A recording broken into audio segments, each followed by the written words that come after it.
Hi friends, welcome to the NPTEL course on entrepreneurship. We are in week 7 special lecture. The focus of this special lecture is on startup development methodology. Before I go into this special lecture, I want to trace why we are doing these special lectures. For one, these special lectures update the main course to contemporary developments. And secondly, these special lectures bring additional insights for your consideration. And thirdly, and most importantly, we will simulate startup development through these special lectures.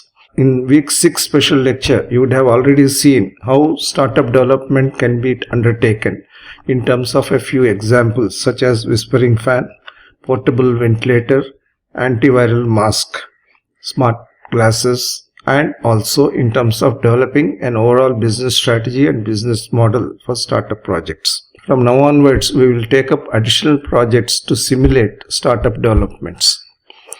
These special lectures complement and reinforce the journey you have been having through the main course in terms of entrepreneurship. Just to recall, we have in week 1 and 2 covered entrepreneurial journey and entrepreneurial discovery. In weeks 2 and 3, we have covered ideation, prototyping, testing, and validation. Week 4, 5, and 6 focused on technology, technological innovation, disruption, and commercialization. In week 7, we are going to cover raising of finances, which is very important. Week 8, week 9, week 10, and week 11 focused on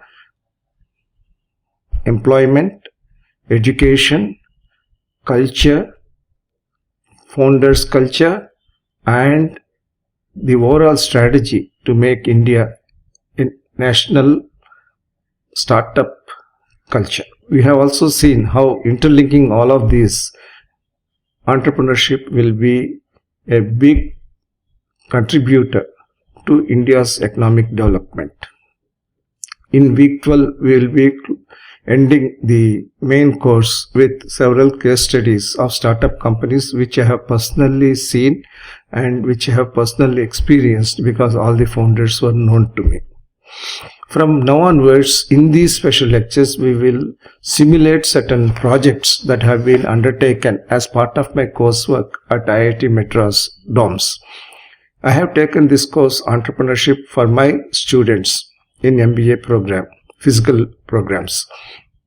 And I have divided the student group into 9 teams, and I have entrusted certain areas for development of startups. These are supposed to be co-learning projects, simulation of how a startup can be developed. Out of these 9, 4 are digital platform projects and 5 are product-based projects. In this lecture, we will focus on the digital platform projects. There are 4 projects in this area. One is eKuber, which is Instant Stock Market and Company Explainer. The second is DigiVax, Digital Vaccine Assurance. The third is eNano, Digital Marketplace for Nano Entrepreneurs. And the fourth one is InCare, Emergency Health Records for Public Hospitals. eKuber, it tries to ensure financial literacy for stock market investments. The student credits are due to Kunal Arya, Parul, Pranav, and Shreyam Miriam.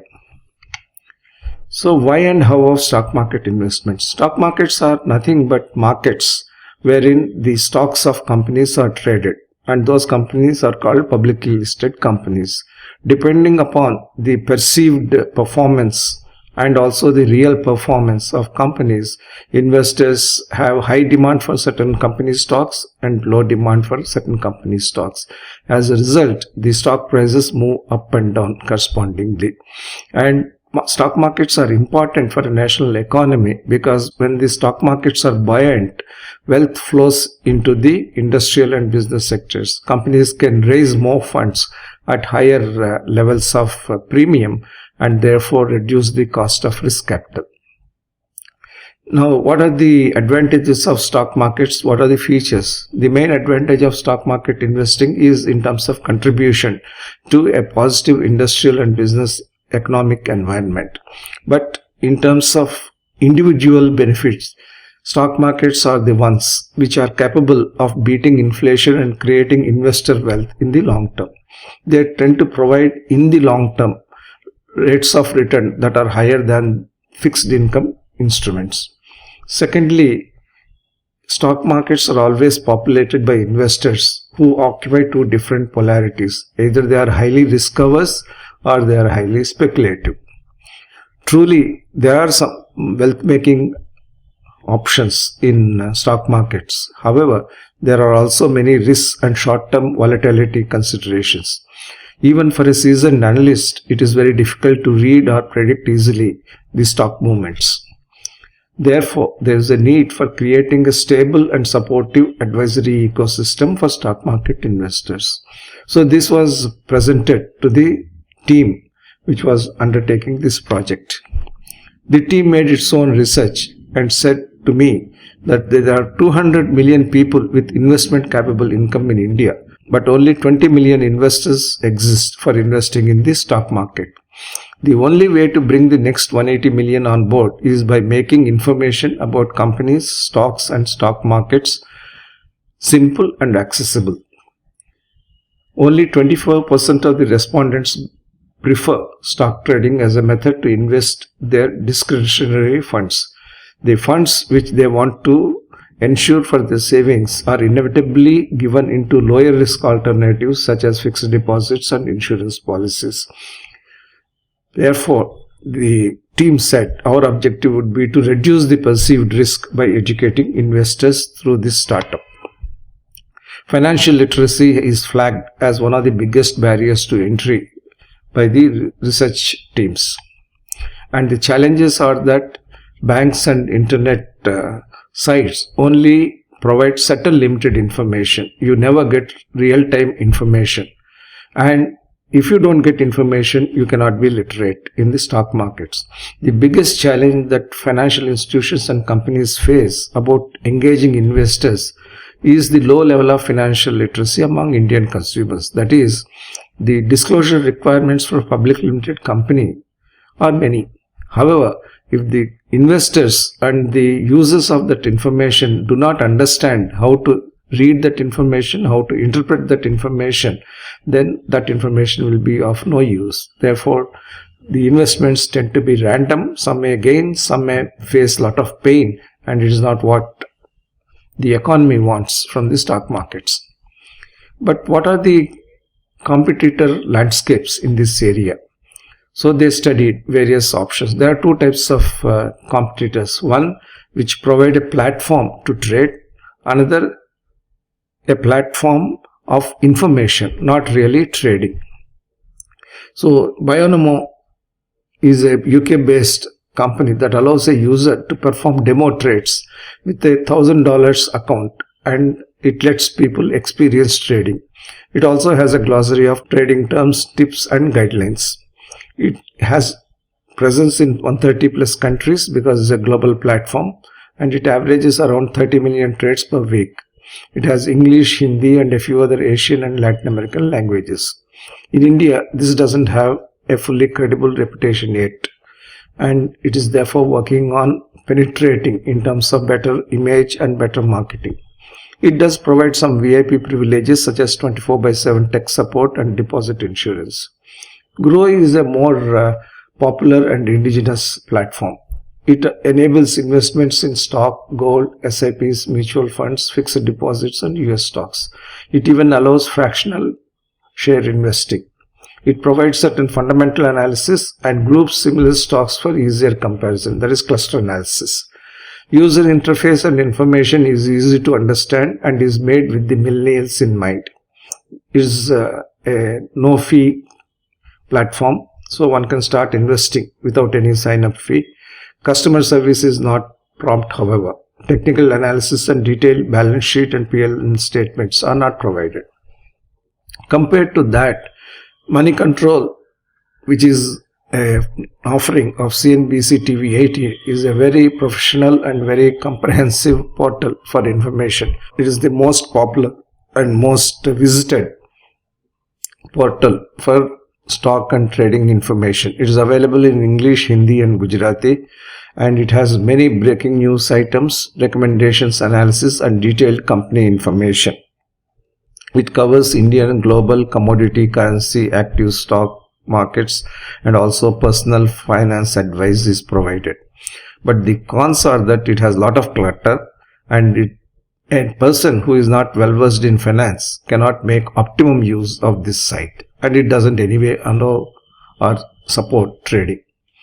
Zerodha is the new age discount brokerage platform. It has broken all barriers that traders and investors used to face in India in terms of cost, differential fees, support and technology. It is having two types of features. One, educational and community initiatives to empower retail traders and investors. Second is to provide a transparent, flat fee trading platform with streaming market data, advanced charts, an elegant UI and more. The problem for investors, particularly lay investors, is that it doesn't provide stock tips, research reports or recommendations. Trading plans are not available. It covers only the Indian market. So looking at all of these things, the team said that the problem can be defined in terms of these four factors. There is a clear lack of vernacular financial apps and services. There is lack of awareness of stocks as an investment avenue. There is a dearth of real-time financial reporting that is comprehensive. There is a lack of instant information and consequences for each piece of investment. The team said that the solution should be threefold.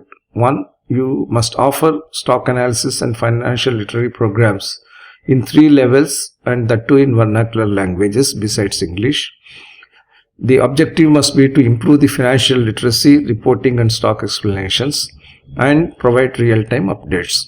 So there are 3 levels or layers of the functioning of the proposed startup. One, an introduction level, providing financial literacy, basic finance terms, and an understanding of how stock markets work and how companies work. The intermediate level is a fundamental analysis of the companies, and the advanced level is the technical analysis of the companies. The product offerings are primarily these, but not limited to these though. Discussion forum for all the investors, multiple languages to enable even lower tier cities and not so literate people participate.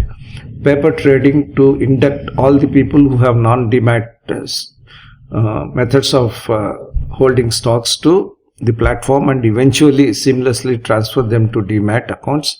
Video lectures in all languages and continuous news updates. This is the prototype of the website called eKuber. The first things a visitor would see on the landing page are the numerous language options, which is said to be the USP of this. And also there will be several sample classes that would be available in vernacular languages, and the users can determine their level of comfort with these classes. For example, a course on Introduction to Finance, or one on Fundamental Analysis and on Technical Analysis. The news page will include original news articles, op-ed pieces explaining financial news and its consequences. This is another page of the website where there would be discussion including polls, questions, answers and user interactions. The users will be able to comment, share their insights and engage in the discussion with other users. Testing of the website such as this is very much essential. The website checklist consists of functionality testing, usability testing, compatibility testing, performance testing and security testing. Once you do a comprehensive website testing, we can say that the web-based system is functioning properly and can be accepted by real-time users. However, it has to be checked from end to end for different levels of traffic and for users with different navigation requirements before it can go live for end users. The products, as I said, are 3 types of products. One, an introductory product which is free, which offers financial literacy and basic finance terms. The second is the intermediate product at Indian rupees 799 per year, which will provide fundamental analysis.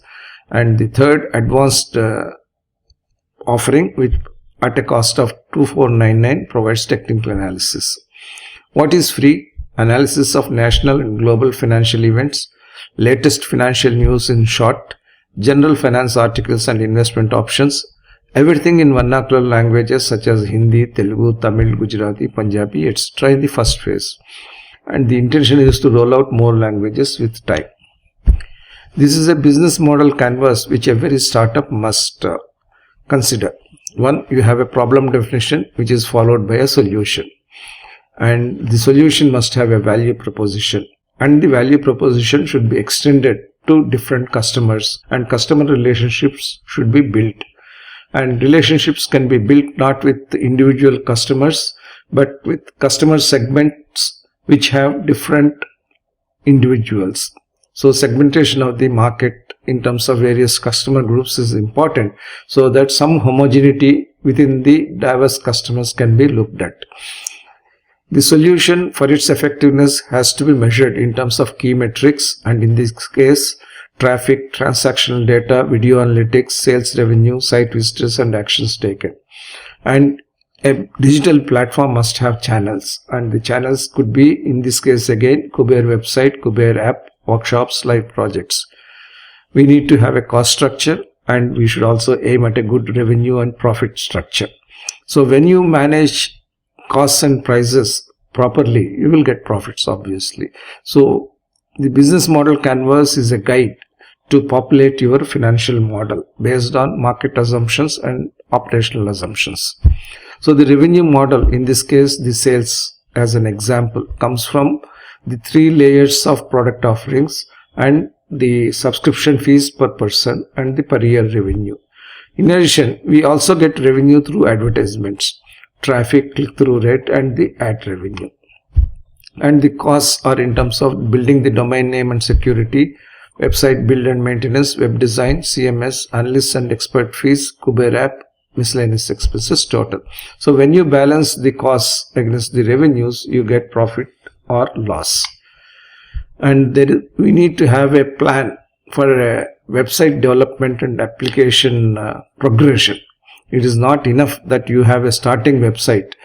You need to invest continuously in terms of security, in terms of build and maintenance, and in terms of design elegance. That is an ongoing requirement. Therefore, the budget for prototype, which is initial, needs to be extended for 5 years. In fact, it is better to input the entire 5-year budget as part of the initial requirement. You also need to raise funds. There are basically 5 stages in raising funds, as we have seen in the main course. One is the establishment phase, second is the seed phase, third is the prototyping phase, fourth is the pre-launch phase, and finally the launch phase. The ideal way to do is to do the establishment phase entirely with founders' savings and family savings. That way you will be bootstrapping the enterprise and also keeping the founders' shareholding at nearly 100%. Save the percentage which you want to give it to the employees through employee stock options. As you build value, you would be able to raise the seed funding or angel funding with a premium. And as you build further value, you will be able to raise funds for the prototyping from venture capital companies at a much higher premium. Pre-launch could be through venture capital companies of different type with even higher premium. All this increasing premium levels provides the opportunity to dilute less as you move forward, but raise more capital, and that is the way the startup will benefit in terms of value building. So what is the value proposition of eKuber? It provides instant and objective data analytics. It provides enhanced investor literacy. It enables individuals to take better investment decisions, and together it creates enhanced wealth. Between the companies, the investors and the economy, you will see wealth creation and better buoyancy in the industrial, business and economic environment. Now let's shift to DigiVax, which is a digital platform for vaccine assurance. The student credits are due to Divya Negi, Pooja Kamble, Priya Rawat and Riti Garg. When the team looked at the problem, they identified these 6 requirements. 1. There is no proper administered vaccination drive profile for large population that India is. There is no information with the government in a comprehensive manner regarding the number of people vaccinated for different geographies and clusters. There is black marketing of vaccines and irregularity in prices. There is absence of a real-time update and recommendation system about various vaccination drives conducted nearby and availability of vaccine in a particular locality. There is no system where vaccination can be prioritized according to the exposure to the disease and vulnerability using real-time geographical data. There is no digital platform at all to ensure vaccination of those who cannot access the digital platform directly. That is, either you are in it through digital means or you are not in it. Therefore, there is a need for a multiple user single account so that even digitally naive people can be included into the vaccination drive. So they did further design thinking. So they empathized with the patient, with the hospitals. And the outcomes are that there is a lack of attested vaccination record. There is lack of real-time vaccination tracking. There are no measures to curb unauthentic or non-authentic vaccination projects. And how do you define a creative solution? We need to have one-stop solution for vaccination, execution and tracking. We should provide a digital proof of vaccinations from an authentic and endorsed source. And what else can we do? Real-time vaccination reminders with information about the availability, hospital to end-user vaccination value chain tracking using barcode, personal medical certificate which people can take along with them wherever they go, and it should be digital and be available instantly after the vaccination. We need a prototype, a web application with QR code and GPS functionality, and should be able to handle vaccine administrators as well as the users. And the test should be done in a comprehensive manner because these kinds of things will be national rollouts and will have high level of demand depending upon the seasonality as well as disease progression. The solution of the team is in terms of a startup called DigiVax. It provides for separate registrations for medical practitioners and consumers. All citizen data is accessible by the government authorities. There are 3 layers to it. One, app permissions, GPS permission, camera permission, and contact permission and messaging permission. User registration, which includes all relevant user details, family member details, registration numbers, and finally medical history as well as doctor's view of the medical history. While doing all of these things, there must be complete privacy, security, and avoidance of the leakage of any information. So the product offerings of DigiVax are the following: automated data update using barcode, single account for multiple users, reminders and notifications, real-time tracking of people who are vaccinated, recommendation system for the government and users, feedback system, link to Aadhaar base, include medical practitioners' registration details. Therefore, the patient medical officer's compatibility is registered and also available for record. Reliable and efficient database system, data security, user privacy, prevention of fraud, and most importantly, a server system that can handle large number of user activities that could happen simultaneously. But it is not that there are no vaccination apps at all. So the team investigated what is available in the market. Without doubt, CoWIN has been a pioneer in terms of vaccination apps. The Government of India rolled it out during the COVID times as an electronic vaccine intelligence network, EVIN, system that digitizes the entire vaccine stock management with reference to COVID-19 pandemic and its vaccination. It also does the logistics and temperature tracking at all levels of vaccine storage. It has been rolled out to 32 states and union territories. It aims at providing real-time information on vaccine stocks, storage temperature, individualized tracking of beneficiaries, and a digital certification based on appointment and vaccination schedules. OneDrex is another platform, a made in India health tech startup working on Digital India mandate, augmenting the Atmanirbhar concept. It is a appointment scheduling app and has tied up with several healthcare service providers. allows for vaccination booking via pre-booked slots, ensuring crowd management, enables control and visibility right from the manufacturer to the end consumer, and it ensures a controlled supply chain. Globally, we have Vaccini, which is an immunization registry for 200 plus countries, including all vaccine types, brands and vaccination products, over 3000 plus. Includes worldwide immunization schedules tracking about 100 different infectious diseases. A vaccine tracker and reminder system is available as part of the system and is based on users' vaccine schedule. This system informs users of upcoming vaccines as well. For adults, tracking regular boosters and travel vaccination is available, and there is a central repository for families with information about antigens, antibodies, serums, antitoxins and serogroups. ReadyVax is another platform that is trusted by academic experts because it can be updated for routine use and emergency situations.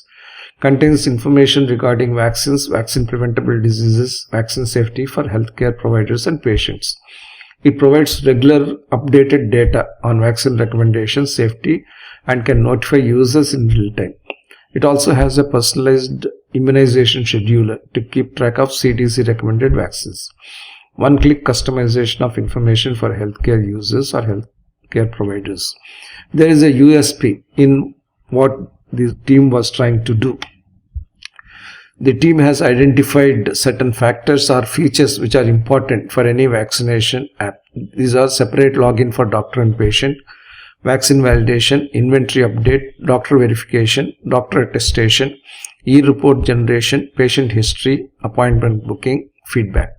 If you see these 4 vaccine apps which we have considered, not all have all the factors green ticked. Some are deficient. The proposed DigiVax wants to be an app which has met all these parameters in terms of compliance and ease. What would be the technology? iOS, Android and Windows platform for the app, optical laser scanner for barcode, blockchain technology for credential verification, OTP authentication, GPS tracking, big data technology and machine learning. This will ensure that the technological backbone is very strong. The other key design considerations are that doctors and hospitals should be verified and vaccine stocks should be known in real time, and medical data should be compliant with Digital Information Security and Healthcare Act (DISHA), and also combined with Personal Data Protection Bill 2019. And all health data should be conforming to IEEE principles, that is identification, authorization, authentication and accounting.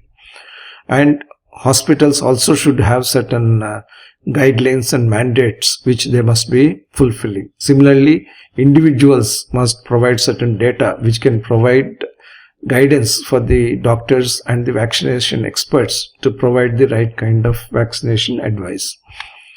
This is the example of the prototype, the welcome page for doctor as well as for the individual. So the person who lands into the portal has the option to choose the right one.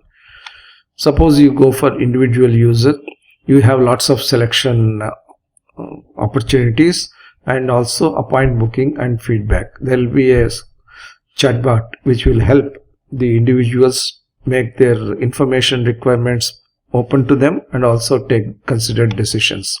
If you look at the doctor's page, you have the vaccine availability, vaccine prices, the appointment requests that are pending and how they can be accepted or rescheduled. To be able to make this kind of vaccine platform robust and error proof, you need to do comprehensive testing. Unit testing, that is each module will be tested for its capability. Then in an integrated manner, the modules as well as will this overall system tested in terms of system testing. Then the whole system will be integrated with the user population and then tested, and actually then user acceptance testing takes place in terms of real-time database updates and testing all module functionalities and seeing whether all the design principles are in fact executed in terms of actual usage. Then the pre-production testing happens, which is beta testing by doctors and individual users. And finally, basic sanity check to see that this overall proof of concept and proof of product are fully endorsed by the website that has been developed. There is a 10-year business plan which is based on the assumptions on target customers, the subscriptions, and also based on the recurring yearly expenses as well as one-time expenses, so that you can arrive at the profit and loss. Again, you require a funding strategy. Unlike the previous team, this team has decided to look at a combination of seed capital and prototype phases. Therefore, there are 4 phases. The strategy adopted is the same: bootstrapping based on the friends, self and family savings, then go to angel investors, and then go to venture capital, and finally, as you ramp up the commercialization, go for private equity or mezzanine debt. Business model canvas is the same: key activities, customer segments, key resources, value proposition, who would be the partners, what would be the channels, and what kind of customer relationships we could have, and identify the cost drivers as well as the revenue drivers. This team has looked at break-even point as one of the important optic of how successful this project will be. They wanted to launch it with Mumbai as the base. 20 hospitals will be covered initially, then will be rolled out to all metro cities with more than 100 hospital chains, and add iOS to the mobile applicability, and in 5 years penetrate all the cities which have more than 500 health centers, and scale up, including features like lifestyle tracking, etc.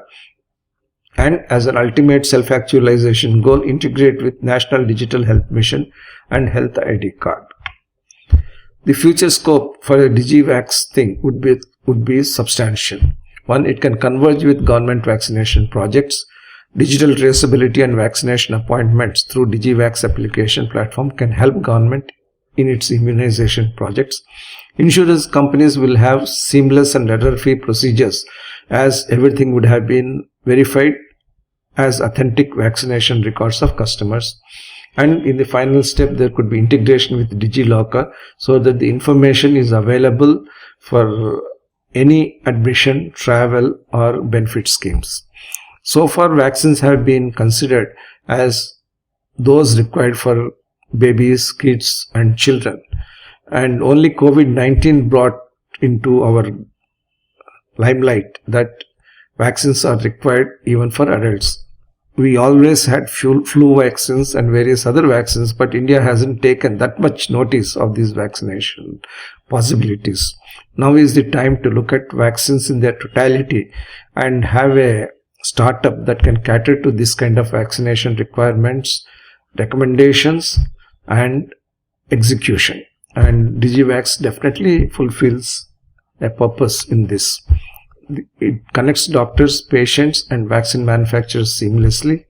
It provides an enabling platform for governments for vaccine assurance, significant on-ground contribution for universal vaccine assurance, and scope to extend into multiple other healthcare applications.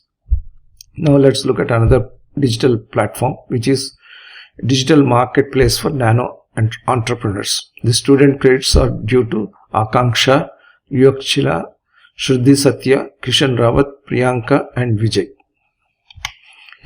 So they identified the e-commerce segment as their thrust area, but they said that they would seek a niche which is not only differentiated but also broad enough and has some social responsibility ingrained in this.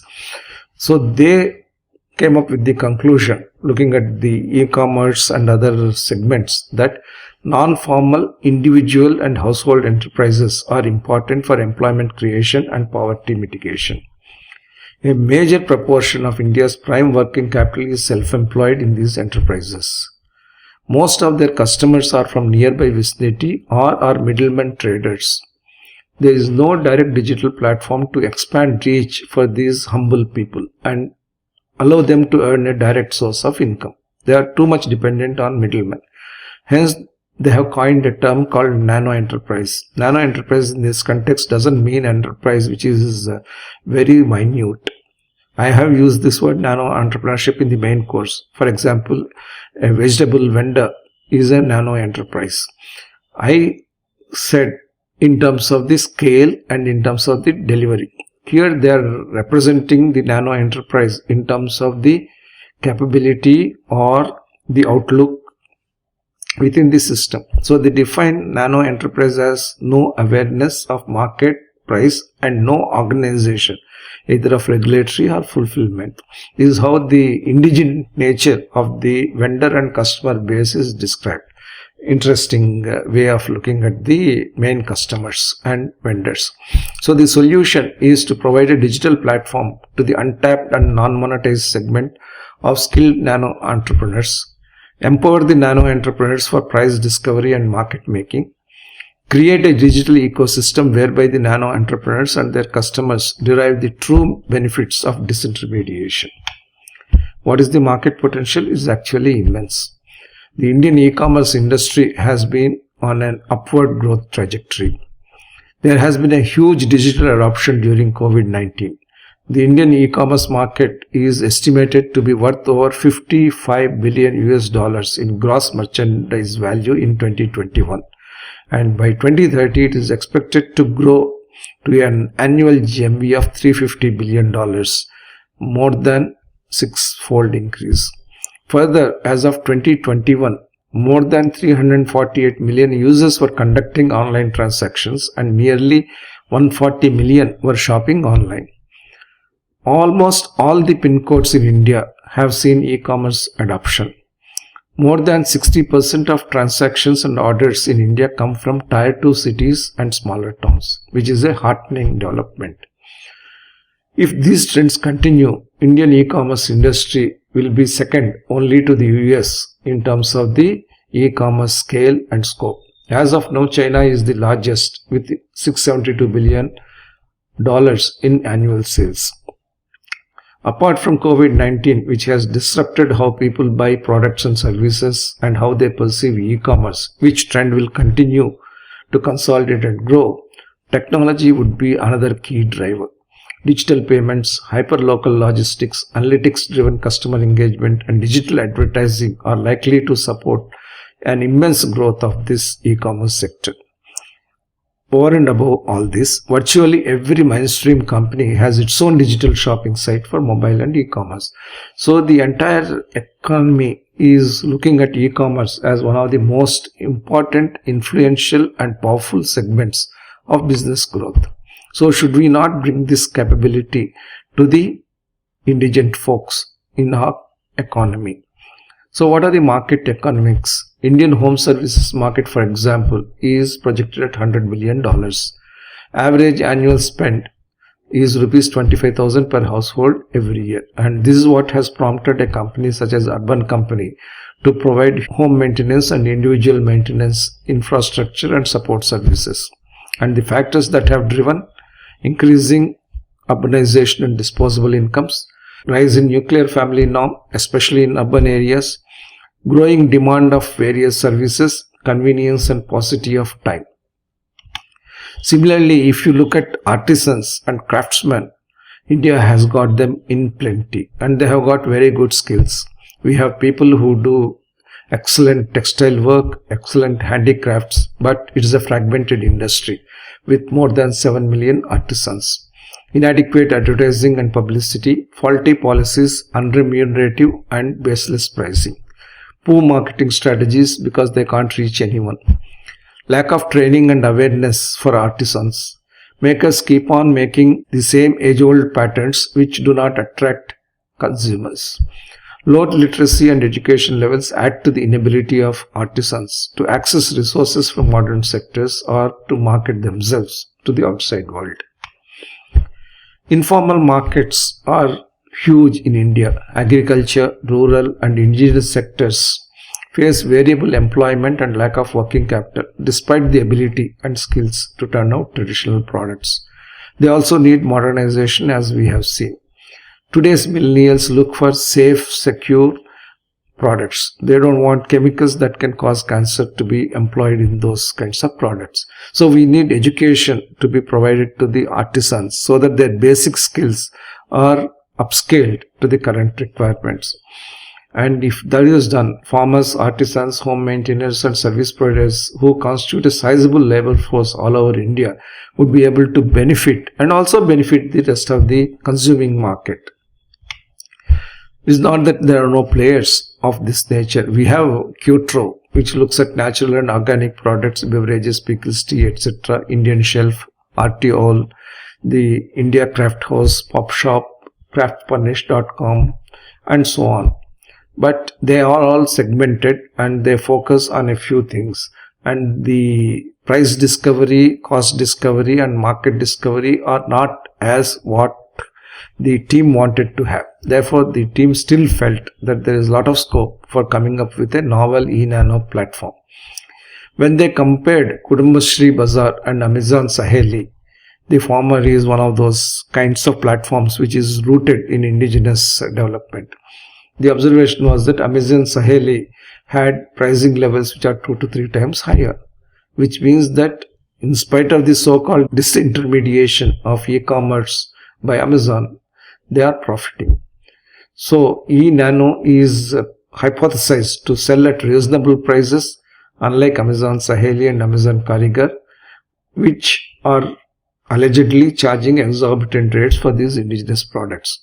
If more reasonable pricing is provided, this would increase the volumes. Hence, more vendors and customers would opt for eNano. And the pricing will be such that the costs of the vendors are protected in full with appropriate margins. So the solution is eNano, and the ecosystem will have the following 4 features: tech-enabled, integrated payment gateway, logistics services and regulatory compliance. Let's see how each of these things will be differentiating the eNano product from others. Product will be of low frills type, icon or symbol driven, multilingual. Promotion will be low cost promotion, digital promos rather than big ads and discounts, which companies such as Flipkart and Amazon do, which obviously will go into the price structure eventually. Pricing will be competitive, pay-per-use telescopic model, and the place or the market will be the nano entrepreneurs, rural, semi-urban and urban, and the customer group will be the entire country. So this is the prototype development plan. You can see how the product clusters are depicted and how there is possibility to render as a vendor as well as a customer. The architectural principles of eNano are the following. 1, it should be powerful, should have very strong database capabilities, because e-commerce, if works well, may have limitless potential. Therefore, we need to have a database which will handle millions of transactions if it comes to that. It should be flexible, capable of handling anticipated as well as unanticipated search. Design optimization should focus on state-of-the-art inventory, order, delivery and payment management systems, because these are the core, plus other things like customer relationship management, vendor relationship management, compliance management and so on. The portal should be user-friendly, highly intuitive with enhanced graphical interface, icon-driven as much as possible. And it should be efficient as determined by the speed of navigation and performance, and it should also be cost-effective, that is measurable in terms of cost advantage.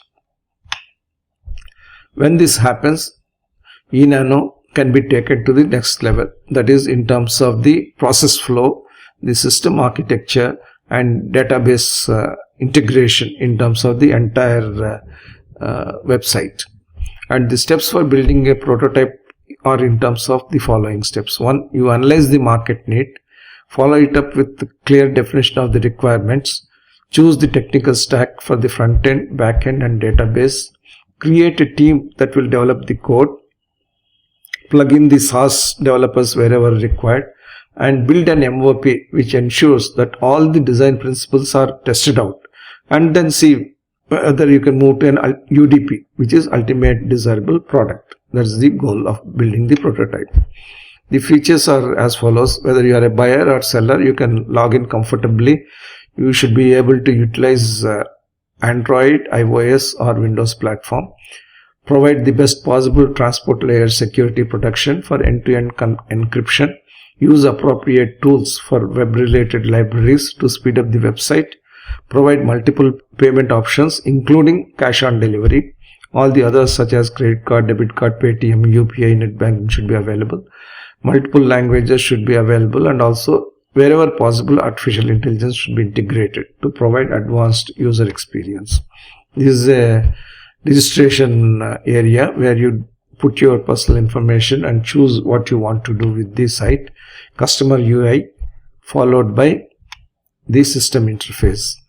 We have payment gateway, user interface, integration and database interacting with the database, app server, mobiles, networks, PCs, codes, and that integration takes place through various modules such as SaaS, CRM and other functionalities. Every startup will require an organization structure. Although the other two didn't show an organization structure, they have shown it in the larger project presentation they have made. I am illustrating the organization structure typically for eNano, which could be applicable for other startups as well. As I said in the entrepreneurship course, when we will start up the project with a functional administrative setup and then move on to business vertical or product vertical as the business scales up and scopes up.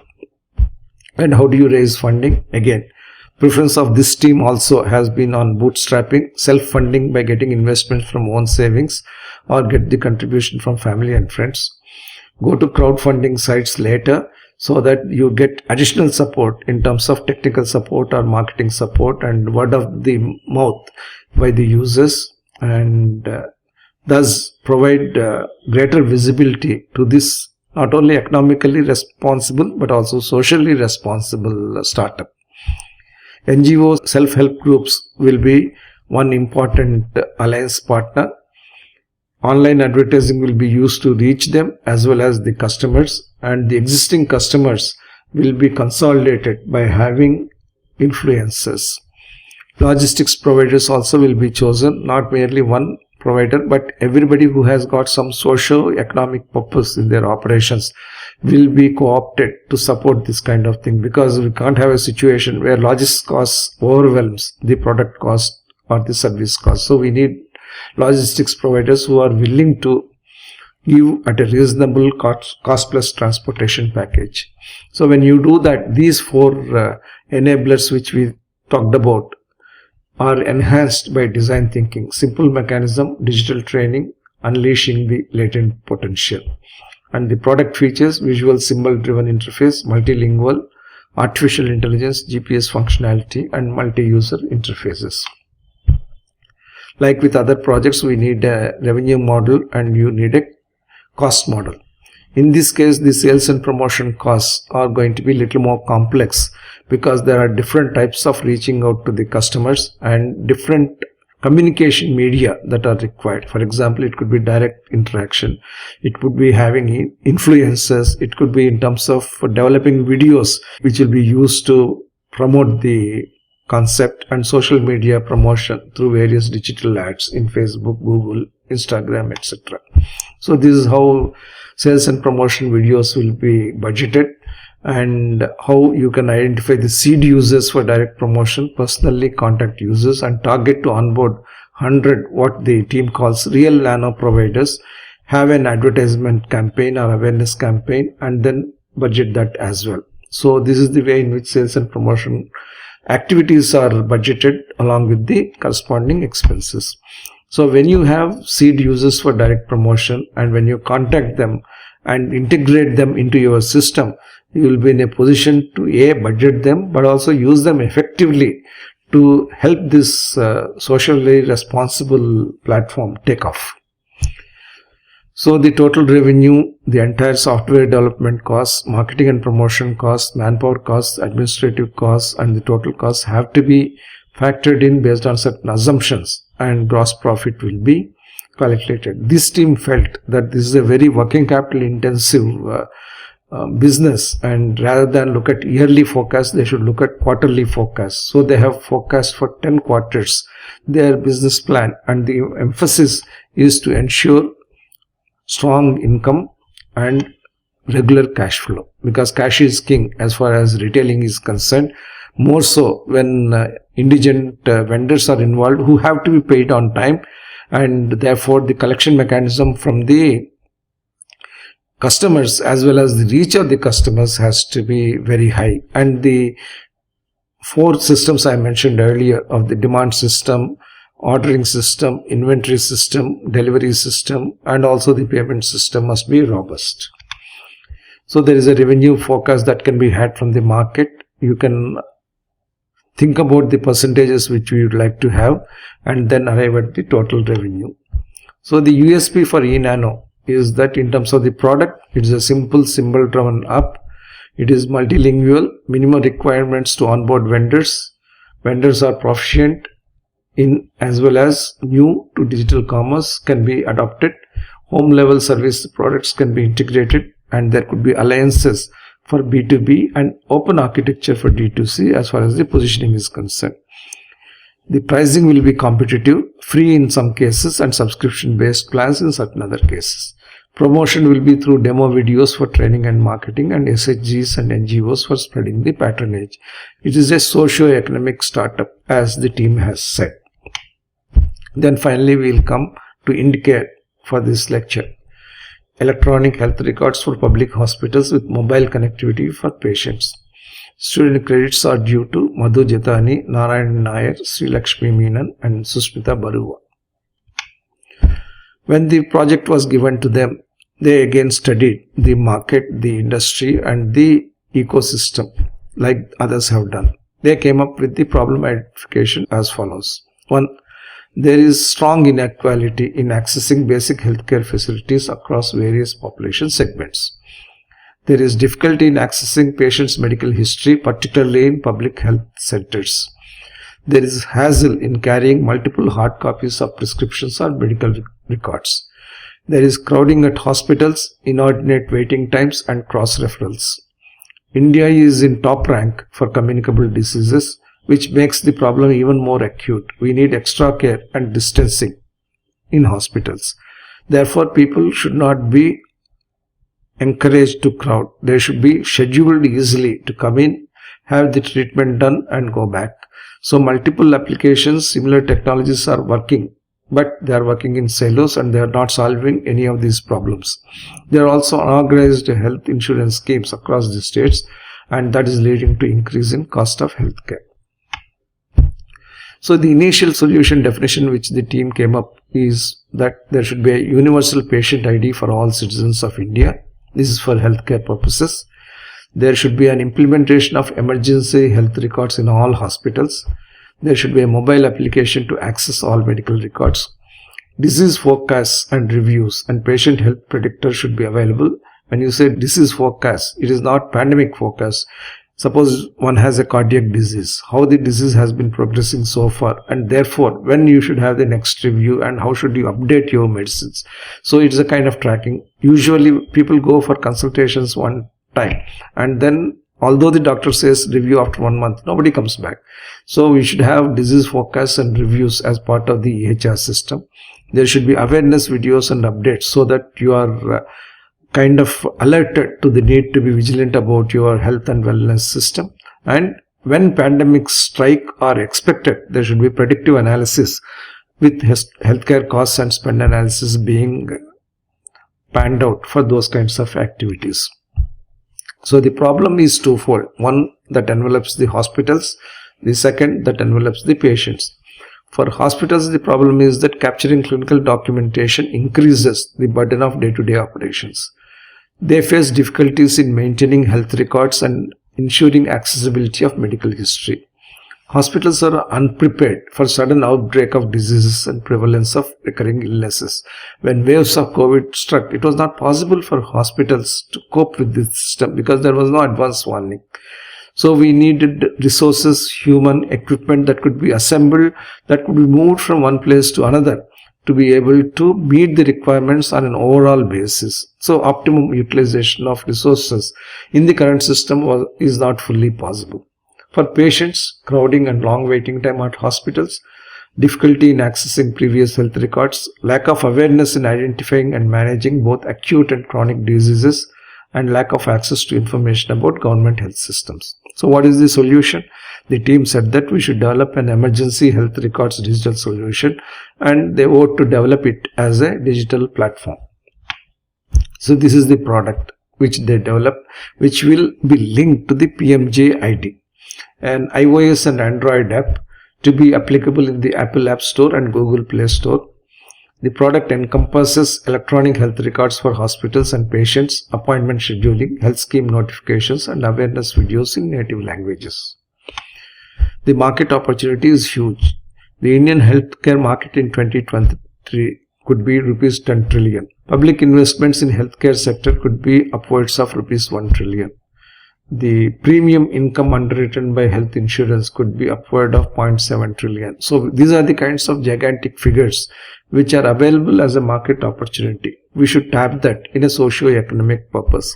So they looked at what Practo is doing, how it has become a universal search portal for doctors, diagnostic labs, appointment scheduling, consultations, ordering of medicines, and even renting of medical equipment and devices. It is a cloud-based, subscription-based practice management software for clinics and doctors, and it has become a strong player in integrated healthcare service across India. So the team identified two target markets. One target market is beneficiaries of PMJ and citizens opting for public healthcare system in India. Target market 2 is other population across rural and urban sectors, and target market 1 has been the first priority. So the final solution definition has been a startup which establishes and operates and manages electronic health records for public hospitals which are synchronized with a mobile application for patients. So it's termed IntCare. Good health just a click away is the byline. Hospitals will derive the following benefits from this solution: easy patient scheduling, optimum allocation of equipment and resources across departments, intelligent patient workflows, task management capabilities, reporting and population health management, secure sharing of EHRs with other hospitals. Patients will benefit through easy access to health records. Even before that, having health records itself is a big benefit to the patients. Appointment scheduling, health scheme notifications, awareness videos, native language options, and ambulance services. So the prototype design plan is rolled out in terms of 7 screenshots for you. First is entering, authenticating yourself. Then you have personal health records taken care of, and cloud repository will be the input destination. Then you have family health records for the dependents and the elders in the family. Then you get into dependent addition to develop a full family health record. Then how do you consult with the doctors, what kind of schedule you can have, and have health scheme notification that will be helpful for various awareness campaigns. And finally have your own homepage where you have all details relating to yourself, so that everything can be linked to your capability and your requirement in terms of your medical history and prognosis. Prototype development will require Android development, backend development, iOS development using various tools and codes. There will be cost for app development, obviously, from project management to maintenance and support cost. You will need to do every module in the right manner and integrate them. And there will be 5 panels which are involved in this particular thing. One is admin panel, doctor panel, appointments panel, patients panel, and app settings. The competitive advantage for this site is expected to come from revenue, that is, penetrate in current markets as well as expand to more markets, achieve growth in all these markets by incorporating more and better features such as telemedicine and e-pharmacy, even e-diagnostics, and then get into profit mode by outsourcing the app maintenance, inclusion of private hospitals, and general scaling up of business. The revenue model will come from 3 pillars. One, government hospitals, which will have an annual subscription fee maintenance charges and an installation fee. Patients will be benefiting in terms of free service for BOP patients and subscription based for others. Advertisers may provide additional revenue in terms of data access subject to the security and safety concerns, patient medical privacy concerns that should be fulfilled there. Only after that data access and advertising and sponsored posts. A project such as this may also benefit from CSR contributions of the companies, and part of it can be brought in to support the funding of this kind of project. There will be a 5-year strategic plan as developed by the team. The team has proposed in a very conservative way to start with 50 chosen districts and go to 400 districts in year 5. I have suggested to the team that it is a very conservative development, particularly when you are looking at digital developments and digital platforms. There is potential to reach all India basis. The model has to prove itself in a particular location, and once that robustness is established, everything can be replicated. You take the food delivery applications. If the entire digital backbone is proved and the networking relationships with the restaurants are established, the same model can be replicated nationally. So sky is the limit, as they say, for these kinds of digital applications. They have chosen for piloting 5 districts with sufficient digital literacy and infrastructure, which makes sense. Wayanad in Kerala, Madurai in Tamil Nadu, Kutch in Gujarat, Tuticorin in Tamil Nadu, and Ratnagiri in Maharashtra. So, based on certain assumptions again, that is how many hospitals will be covered, how many patients will be downloading the app, and what is the kind of usage profile, you can have the base level assumption sheet which can be built into an income statement that will include the revenues from EHRs as well as revenues from the advertisements and subscription revenue from the patients. So you get a gross revenue and you get gross costs from various activities which you need to do to be able to make this a delivered service. Payback period calculation has been done by this team based on the discounted value method, and they have got a particular level of payback. As probably I said in the beginning, it is not really the actual profile of the project or the parameters which we should be concerned about. It is the thinking process that is involved in conceptualizing, developing and executing a startup. There are certain steps we needed to take to be able to arrive at an executable project, and that's what these projects try to represent. And we should therefore look these projects from a purpose that they are telling us the ways and means of taking an idea to execution as a startup and finding a creative niche where you can position your startup in response to market requirements and in competition with other players who are already there. So you should be more differentiated and more nippy in how you do the project. So the roadmap is once again demonstrated here. So what is the USP of IndCare? Ease of healthcare access to indigent population, universalization of healthcare records, reinforcement of public healthcare system, and finally integration with Indian government's healthcare sector scheme, PMJ. So these are the opportunities. So we had 4 digital platform projects that have been done by the students of DOMS, IIT Madras, which I have been able to present to you in a condensed format so that you can understand the startup development methodology with specific case examples. In the forthcoming lectures, we will look at similar journeys for product-based startups. So for the present, I take leave. Thank you so much.